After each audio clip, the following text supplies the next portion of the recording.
அன்பு நேயர்களே அனைவருக்கும் இனிய வணக்கம். இது Vatican top 10 sponsored by Black Thunder, Ooty main road, Mettupalayam. Vatican top 10 நிகழ்ச்சியை ஒளிபரப்ப உதவியவர்கள் Black Thunder. Lucky Falls at Black Thunder, Ooty main road, Mettupalayam. நேயர்களே, பெரும் பாரம்பரியத்தை கொண்டிருக்கும் கத்தோலிக்க திரு அவையின் செயல்பாடுகளை உலகறிய செய்வதே இந்த நிகழ்ச்சி நோக்கம். அந்த வகையில் இந்த வாரம் புதிய திருத்தந்தையை தேர்ந்தெடுக்கும் கர்தினால்கள் கூடுகை, புதிய திருத்தந்தை எவ்வாறு தேர்ந்தெடுக்கப்பட்டார், புதிய திருத்தந்தை நிறைவேற்றிய முதல் திருப்பலி போன்ற பல நிகழ்வுகள் காத்திருக்கின்றன.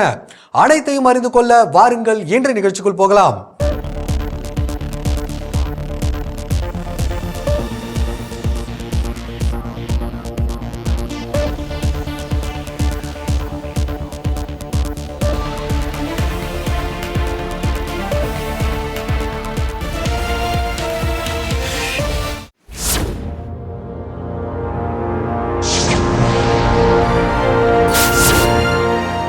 வத்திக்கானில் கடந்த மே மாதம் 7ஆம் நாள் புதிய திருத்தந்தையை தேர்ந்தெடுப்பதற்கான கர்தினால்கள் கூடுகை அதற்கே உரித்தான திருப்பலியோடு தொடங்கியது. அதை குறித்து இன்றைய முதல் பகுதியில் காண்போம். வத்திக்கானில் கடந்த மே 7ஆம் நாள் அதிகாலை புதிய திருத்தந்தையை தேர்ந்தெடுப்பதற்கான திருப்பலி நிறைவேற்றப்பட்டது. இது கர்தினால்கள் கூடுகைக்கு முன்பு ஒரு ஆன்மீக ஆயத்தமாக கருதப்படுகிறது. அனைத்து கர்தினால்களும் இறை மக்களோடு இணைந்து புதிய திருத்தந்தையை தேர்ந்தெடுப்பவர்களுக்கு பரிசுத்த ஆவியின் வழிகாட்டுதல் வேண்டும் என்று இறைவேண்டல் செய்தனர். கர்தினால்கள் குழுமத்தின் தலைவர் திருப்பலிக்கு தலைமை தாங்கினார். அவருக்கு வாக்களிக்கும் உரிமை இல்லாத காரணத்தால் சிஸ்டைன் சிற்றாலயத்திற்குள் அவர் செல்ல மாட்டார். இருப்பினும் புதிய திருத்தந்தைக்கு வாக்களிக்கவிருந்த கர்தினால்களை மையப்படுத்தியே தனது மறையுரையை அவர் நிகழ்த்தினார். வாக்களிக்கவிருக்கும் கர்தினால்கள் மிக முக்கியமான முடிவுக்கு தயாராகும் போது தூய ஆவியானவரை அழைத்து மன்றாடுவது மட்டுமே மிக உயர்ந்த சிறப்பான செயலாகும். இதில் ஒவ்வொரு தனிப்பட்ட எண்ணமும் ஒதுக்கி வைக்கப்பட வேண்டும். இறைவனையும் திரு அவையையும் மற்றும் மனித குலத்தின் நலனை மட்டுமே மனதில் கொள்ள வேண்டும். புதிய திருத்தந்தை அவர்கள் எதிர்கொள்ளவிருக்கும் சில சவால்களை கர்தினால் பியத்ரோ பரோலின் அவர்கள் கோடிட்டு காட்டினார். ஒருபுறம் அவர் தொழில்நுட்பத்தால் வடிவமைக்கப்பட்ட மதசார்பற்ற உலகை வழிநடத்தும் ஒரு திருத்தந்தையாக இருக்க வேண்டும்.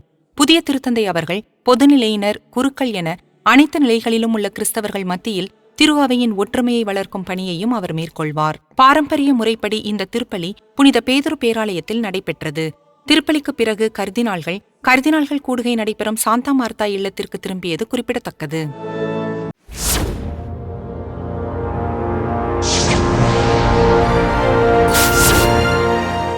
புதிய திருத்தந்தையை தேர்ந்தெடுக்கும் கர்தினால்கள் கூடுகை எவ்வாறு தொடங்கியது என்பது தொடர்பான தகவலை இந்த பகுதியில் காண்போம்.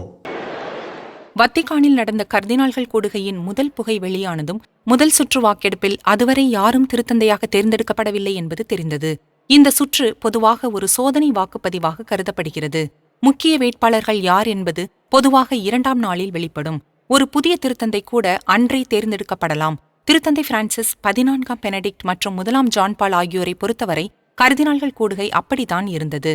முன்னதாக சிஸ்டைன் சிற்றாலயத்திற்குள் கர்தினால்களின் புனித நுழைவு நடைபெற்றது. அப்போஸ்தலிக்க அரண்மனையின் பவுல் சிற்றாலயத்திலிருந்து அந்த ஊர்வலம் தொடங்கியது. உள்ளே சென்றதும் சடங்கை வழிநடத்திய கர்தினால் பியத்ரோ பரோலின் அவர்கள் கர்தினால்கள் குழுமத்தின் மிகவும் பிரபலமான பாடலான வேனி கிரியேட்டர் ஸ்பிரித்துஸ் பாடலை பாடினார். இது புனித பேதுருவின் வழித்தோன்றல் ஒருவரை தேர்ந்தெடுப்பதில் தூய ஆவியாரின் வழிகாட்டுதலை இறைஞ்சி வேண்டும் பாடலாகும்.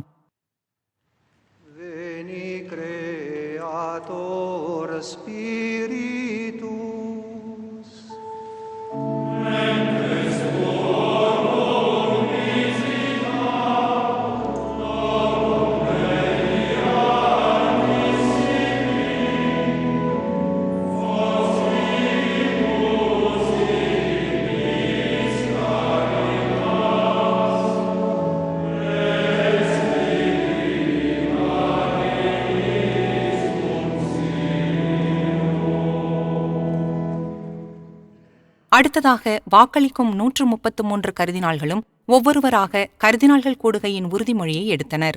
கர்தினால்கள் கூடுகை நடைபெறும் போதும் அதற்கு பின்னரும் இரகசியத்தை காப்பதாகவும் திருத்தந்தை தேர்தலில் செல்வாக்கு செலுத்த முயற்சிக்கும் எந்த ஒரு வெளிப்புற தலையீட்டையும் தவிர்க்கவும் அவர்கள் உறுதியளித்தனர். வரிசையில் கடைசியாக வந்த இந்திய கர்தினால் கூவக்காடு அவர்கள் உறுதிமொழி எடுத்ததும் திருப்பலியை தலைமையேற்று நடத்திய டியாகோ ரவெலி அவர்கள் கர்தினால்கள் கூடுகையின் புகழ்பெற்ற வார்த்தைகளை உச்சரித்தார். இவ்வாறாக 21ஆம் நூற்றாண்டின் 3வது கர்தினால்கள் கூடுகை தொடங்கியது கவனிக்கத்தக்கது.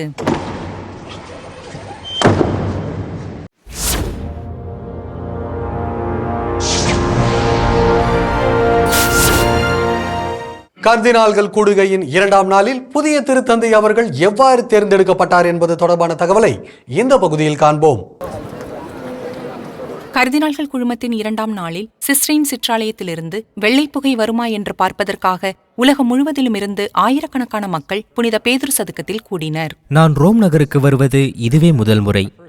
புதிய திருத்தந்தையை தேர்ந்தெடுக்கும் இந்த தருணத்தில் நான் இங்கே வந்திருப்பது எனக்கு மிகவும் மகிழ்ச்சியாக உள்ளது. வெள்ளைப்புகை இன்னும் சில நாட்களுக்கு வராது என்று பெரும்பாலான மக்கள் நினைத்தாலும் சிலர் விரைவில் வரும் என்ற நம்பிக்கையுடன் காத்திருந்தனர். அவர்களின் கணிப்பு சரியானது. ரோமே நேரப்படி மாலை 6 மணிக்கு சிஸ்டைன் சிற்றாலயத்தின் கூரைக்கு மேலே இருந்து வெள்ளைப்புகை வெளியேறியது. இருப்பினும் புதிய திருத்தந்தை யார் அல்லது அவர் எந்த நாட்டைச் சேர்ந்தவர் என்று யாருக்கும் தெரியவில்லை. புனித பேதுரு பேராலயத்தின் முற்றத்தில் அனைவரும் ஆவலுடன் காத்திருக்க புனித பேதுரு சதுக்கம் உற்சாகத்தால் நிரம்பி வழிந்தது. கர்தினால் டொமினிக் மம்பர்டி அவர்கள் வெளியே வந்து புதிய திருத்தந்தையின் பெயரை அறிவிப்பார் என்று எதிர்பார்த்திருந்தனர். சில நிமிடங்களுக்கு பிறகு கதவுகள் திறந்தன. முதல் திருத்தொண்டராக இருக்கும் கர்தினால் அவர்கள் திரு அவைக்கு ஒரு புதிய திருத்தந்தை கிடைத்துள்ளார் என்ற வரலாற்று சிறப்புமிக்க வார்த்தைகளை உச்சரித்தார்.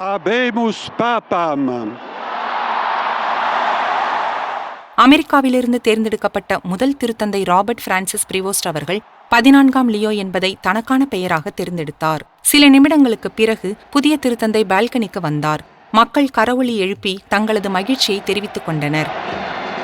திரு அவையின் 267வது திருத்தந்தை 14ஆம் லியோ அவர்கள் புனித பேதுரு சதுக்கத்தில் இருந்தவர்களுக்கும் சர்வதேச ஊடகங்களில் பார்த்து கொண்டிருந்த மில்லியன் கணக்கான மக்களுக்கும் அமைதியின் வாழ்த்துக்களை கூறி தனது பணியை தொடங்கியது குறிப்பிடத்தக்கது.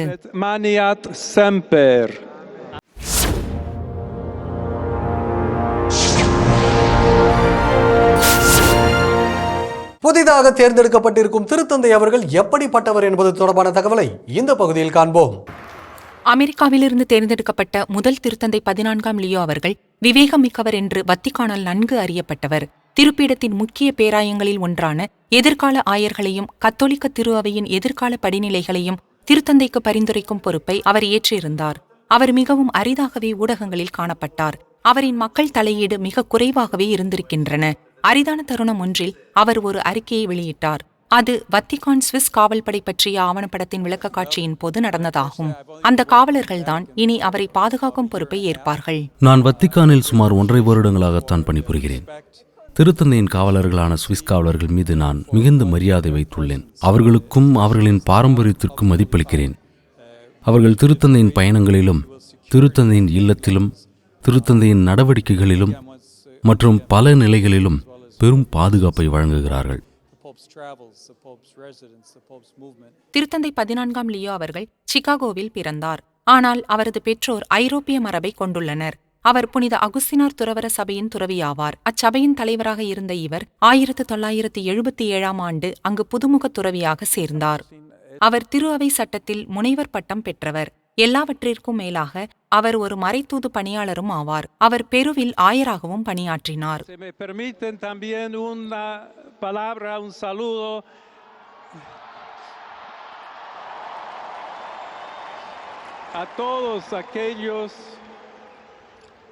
y en modo particular a mi querida diócesis de Chiclayo en el Perú. முதல் வட அமெரிக்க திருத்தந்தையான திருத்தந்தை 14ஆம் லியோ அவர்கள் 69 வயது நிரம்பியவர் ஆவார். ஒரு மறைத்தூது பணியாளராகவும் வத்திக்கான் எவ்வாறு செயல்படுகிறது என்பதை நன்கு அறிந்த ஒருவராகவும் அவர் பெரும் அனுபவம் வாய்ந்தவர் என்பதும் குறிப்பிடத்தக்கது.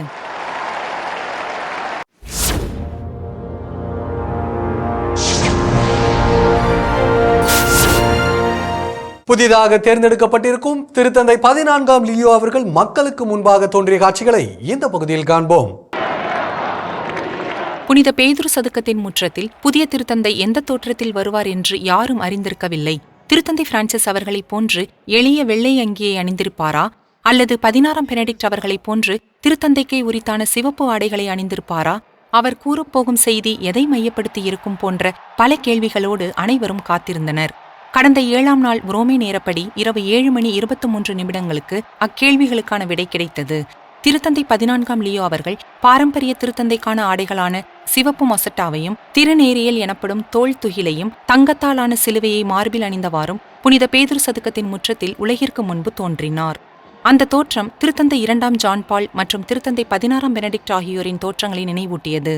மேலும் வெள்ளை அங்கியில் தனக்கே சொந்தமான நெஞ்சில் அணியும் சிலுவையுடன் தோன்றிய திருத்தந்தை பிரான்சிஸ் அவர்களின் தோற்றத்திலிருந்து மிகவும் மாறுபட்ட தோற்றமாக அது இருந்தது.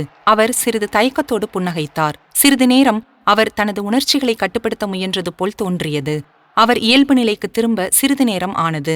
திருத்தந்தை 14ஆம் லியோ அவர்களை பார்த்தபோது அவரை குறித்து தோன்றிய முதல் சிந்தனை என்னவென்றால், அவர் மிகவும் அமைதியான மனிதர் என்பதுதான். அவர் அகச்சிந்தனையாளராக இருக்கவும் வாய்ப்புண்டு.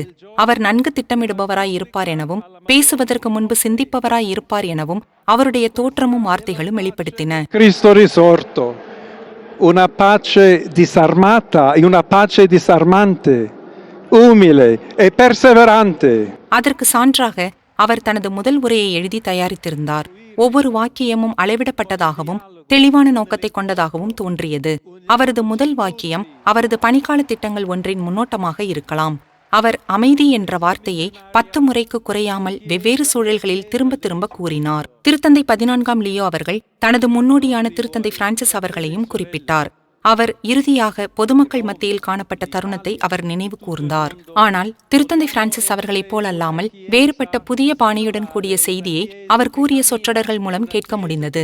அவர் கூட்டொருங்கியக்க தன்மை, அமைதி மற்றும் தொண்டு ஆகிய 3 தூண்களை பற்றி பேசினார். நம் திரு அவை ஒரு கூட்டொருங்கியக்க திரு அவையாக செயல்படும் என்பதையும், அது எப்போதும் அமைதியை தேடும் ஒரு திரு அவை என்றும், அது தொண்டு செய்வதை நோக்கமாக கொண்ட ஒரு திரு அவை என்றும், குறிப்பாக துன்பப்படுபவர்களுக்கு அருகில் இருக்க விரும்பும் ஒரு திரு அவை என்றும் அவர் கூறினார். திரு அவையின் தலைவராக மட்டுமல்லாமல் அவர் ஒரு மேய்ப்பராகவும் பேசினார். அவர் தற்போது ஆயராக பொறுப்பேற்றுள்ள ரோம் மறைமாவட்டம் குறித்தும், அவர் குடிமகனாக விளங்கும் பெருவின் சிக்லாயோ மறைமாவட்டம் குறித்தும் அவர் பேசினார். இவைதான் திருத்தந்தை 14ஆம் லியோ அவர்களின் முதல் தூரிகை வண்ணங்களாகும். முதல் அமெரிக்க திருத்தந்தையும் புனித அகுஸ்தினார் துறவர சபையின் துறவியுமான இவர் தனது முதல் தோற்றத்திலேயே தான் ஒரு மறைத்தூது பணியாளர் என்றும் அமைதி ஏற்படுத்த விரும்புவதாகவும் தெளிவுபடுத்தியது சிறப்பு வாய்ந்த தருணமாகும்.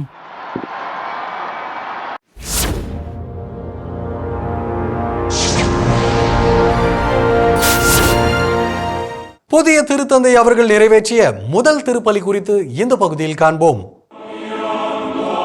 பாரம்பரியமாக கர்தினால்கள் கூடுகை தேர்ந்தெடுத்த புதிய திருத்தந்தை அவர்கள் அவர் தேர்ந்தெடுக்கப்பட்ட இடமான சிஸ்டைன் சிற்றாலயத்தில் அடுத்த நாள் திருப்பலி நிறைவேற்றுவார். இங்குதான் 14ஆம் லியோ அவர்கள் ஒரு திருத்தந்தையாக தனது முதல் ஆங்கில வார்த்தைகளை உச்சரித்தார். அவை அவருடைய இதயபூர்வமான வார்த்தைகளாக இருந்தன. நான் ஒரு ஆங்கில வார்த்தையுடன் தொடங்குகிறேன். மீதமுள்ளவை லத்தீனில் இருக்கும். இங்கு இந்த பதிலுரை பாடலின் வார்த்தைகளை மீண்டும் மீண்டும் சொல்ல விரும்புகிறேன். நான் ஆண்டவருக்கு ஒரு புதிய பாடலை பாடுவேன், ஏனெனில் அவர் அற்புதங்களை செய்துள்ளார். எனக்கு மட்டுமல்ல, நாம் கொண்டாடும் இத்திருப்பலில் பங்கேற்றிருக்கும் என் சகோதர கர்தினால்கள் அனைவரும் கடவுள் செய்த அற்புதங்களையும் அவர் நமக்கு தொடர்ந்து பொழியும் ஆசீர்வாதங்களையும் அங்கீகரிக்க அழைக்கிறேன். நாம் திரு அவையாகவும் இயேசுவின் நண்பர்களின் சமூகமாகவும் இறை மக்களாகவும் நற்செய்தி அறிவிக்க தொடர்ந்து செல்லும்போது உங்களில் ஒவ்வொருவரும் என்னுடன் நடப்பீர்கள் என்று எனக்கு தெரியும். தனது மறையுரையில் திருத்தந்தை அவர்கள் முதலில் திருத்தந்தை ஆற்றும் பணியின் பொருளை குறித்து பேசத் தொடங்கினார். மேலும் திரு அவையின் மறைத்தூது பணியின் இயல்பை குறித்தும் சிந்தித்து முடித்தார். இது நமக்கு ஒப்படைக்கப்பட்ட உலகம்.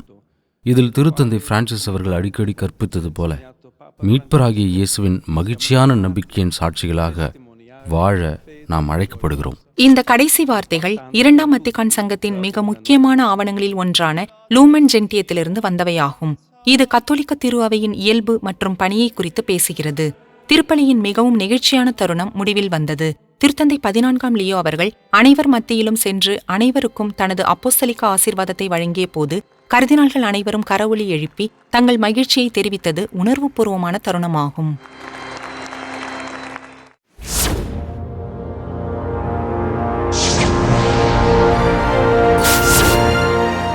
திருத்தந்தை 14ஆம் லியோ அவர்கள் திருத்தந்தையாக தேர்ந்தெடுக்கப்பட்ட பின்னர் நிகழ்ந்த முதல் நிகழ்வுகளை இந்த பகுதியில் காண்போம்.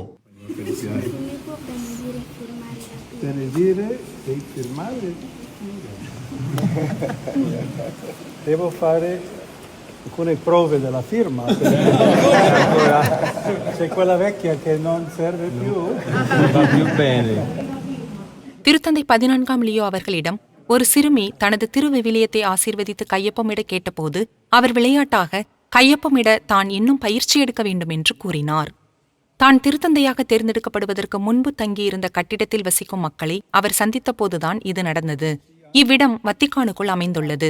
இதன் கீழ்த்தளங்களில்தான் நம்பிக்கை கோட்பாட்டிற்கான பேராயம் அமைந்துள்ளது. அவர் திருத்தந்தையாக தேர்ந்தெடுக்கப்பட்ட அதே இரவில்தான் இந்த சந்திப்பும் நடைபெற்றது.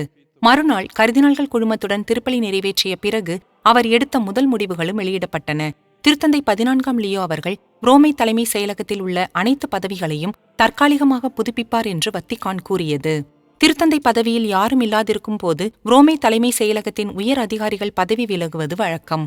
மேலும் புதிய திருத்தந்தை அவர்கள் சிறிது சிறிதாக அவர் அவசியம் என்று கருதும் இடங்களில் அவர்களை நியமிப்பார் அல்லது மாற்றியமைப்பார் என்பது குறிப்பிடத்தக்கது.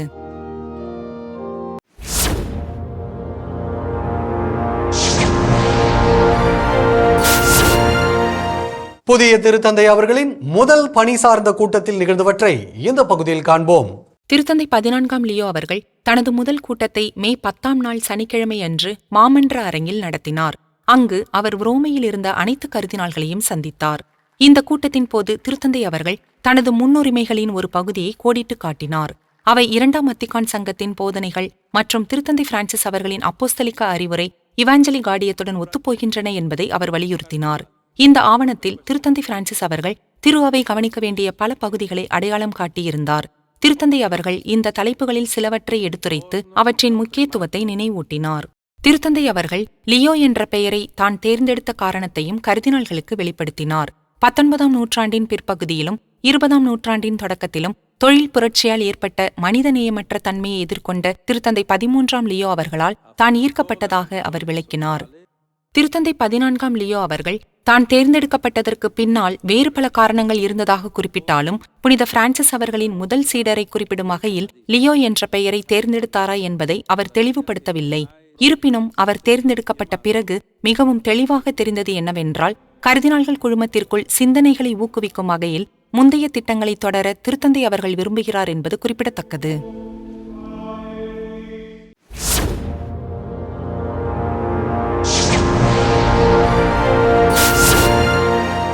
திருத்தந்தையாக தேர்ந்தெடுக்கப்பட்ட பிறகு திருத்தந்தை 14ஆம் லியோ அவர்கள் மேற்கொண்ட முதல் பயணங்கள் குறித்து இந்த பகுதியில் காண்போம். ரோமையின் புறநகரில் உள்ள 6000 மக்கள் தொகை கொண்ட ஒரு சிறிய நகரத்திற்கு புதிய திருத்தந்தை 14ஆம் லியோ அவர்கள் சென்றார். இது அவரின் முதல் மக்கள் சந்திப்பாகும். பலர் அவரை ஆனந்த கண்ணீருடன் வரவேற்றனர். அதிகாரப்பூர்வமற்ற மற்றும் திட்டமிடப்படாத இந்த பயணத்தில் திருத்தந்தை அவர்கள் புனித அகுஸ்தினார் துறவரத்தாரால் நடத்தப்படும் நல்ல ஆலோசனை அன்னை ஆலயத்திற்கு செல்லவும் முடிவெடுத்திருந்தார். இவர் கர்தினாலாக இருந்தபோது இந்த அன்னை மரியின் உருவத்தின் முன் ஜெபிக்க இந்த நகரத்திற்கு வருவார். 2001ஆம் ஆண்டில் தனது துறவர சபையின் தலைவராக தேர்ந்தெடுக்கப்பட்ட பின்னர் அவர் மேற்கொண்ட பயணத்தை பாசத்துடன் நினைவு கூர்ந்தார். இப்பயணத்தில் திருத்தந்தை 14ஆம் லியோ அவர்களோடு சக அகுஸ்தினார் சபை துறவிகளும் அமெரிக்காவிலிருந்து வந்திருந்த அவரது சகோதரரும் சென்றிருந்தனர். திருத்தந்தை ஆலயத்திலிருந்து வெளியேறிய போது அவர் கூடியிருந்தவர்களுக்கு ஆசீர்வாதம் வழங்கினார்.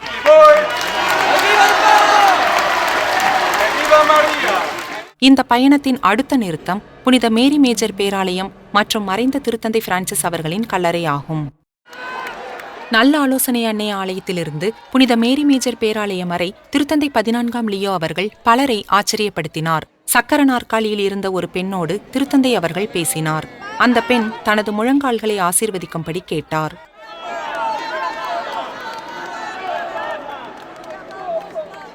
தனது முன்னோடி திருத்தந்தை பிரான்சிஸ் அவர்களைப் போலவே திருத்தந்தை 14ஆம் லியோ அவர்களும் ரோம் நகரின் பாதுகாவலி ஆலயத்திற்குள் நுழைந்தார்.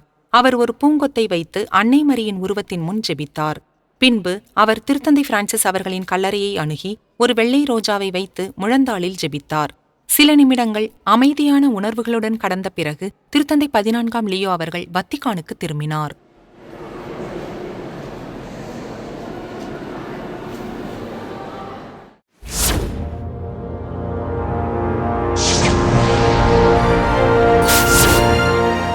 புதிய திருத்தந்தை அவர்கள் ஆற்றிய மூவேளை ஜெப உரை எதை மையப்படுத்தி இருந்தது என்பதை குறித்து இந்த பகுதியில் காண்போம். திருத்தந்தை 14ஆம் லியோ அவர்கள் தேர்ந்தெடுக்கப்பட்ட பிறகு தனது முதல் அதிகாரப்பூர்வ பொது தோற்றத்தை மூவேளை ஜெப உரையின் போது வெளிப்படுத்தினார்.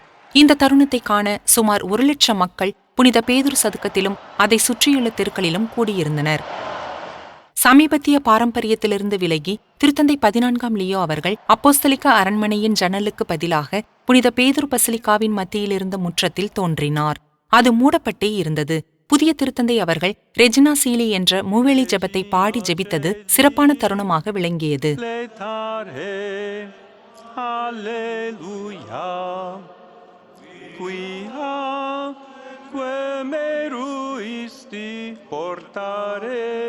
அவர் வழங்கிய செய்தி அமைதிக்கான வலுவான அழைப்பாக இருந்தது. சில நாட்களுக்கு முன்பு ஐரோப்பா 2ஆம் உலகப் போரின் முடிவின் 80வது ஆண்டு நிறைவை கொண்டாடியது. தனது முன்னோடியின் வார்த்தைகளை எதிரொலிக்கும் வகையில் திருத்தந்தை 14ஆம் லியோ திருத்தந்தை பிரான்சிஸ் அவர்களின் பிரபலமான எச்சரிக்கையை நினைவு கூர்ந்தார். 3ஆம் உலகப் போர் எப்போது வேண்டுமானாலும் ஏற்படலாம் என்ற இந்த தருணத்தில் திருத்தந்தை பிரான்சிஸ் அவர்கள் அடிக்கடி கூறுவது போல, இந்த உலகத்தின் சக்தி வாய்ந்தவர்களிடம் நானும் வேண்டுகோள் விடுக்கிறேன், ஒருபோதும் போர் வேண்டாம்.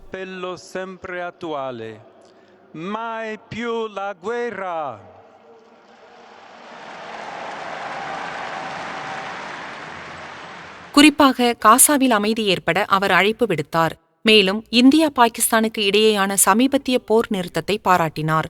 உக்ரைனில் பகைமையை முடிவுக்கு கொண்டு வரவும் அனைத்து கைதிகளையும் விடுவிக்கவும் அவர் வலியுறுத்தினார். நாடு கடத்தப்பட்ட உக்ரைன் குழந்தைகளை அவர்களின் தாய்மார்களிடம் திருப்பி அனுப்ப வேண்டும் என்று அவர் வேண்டுகோள் விடுத்தார்.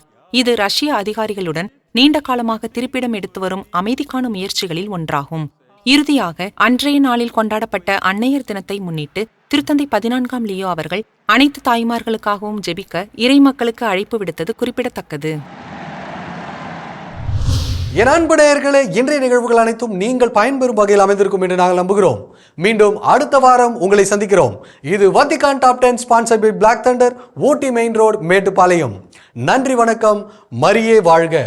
வத்திக்கான் டாப் 10 நிகழ்ச்சியை ஒளிபரப்ப உதவியவர்கள் Black Thunder. Lucky Falls at Black Thunder, Ooty Main Road, Metupalayam.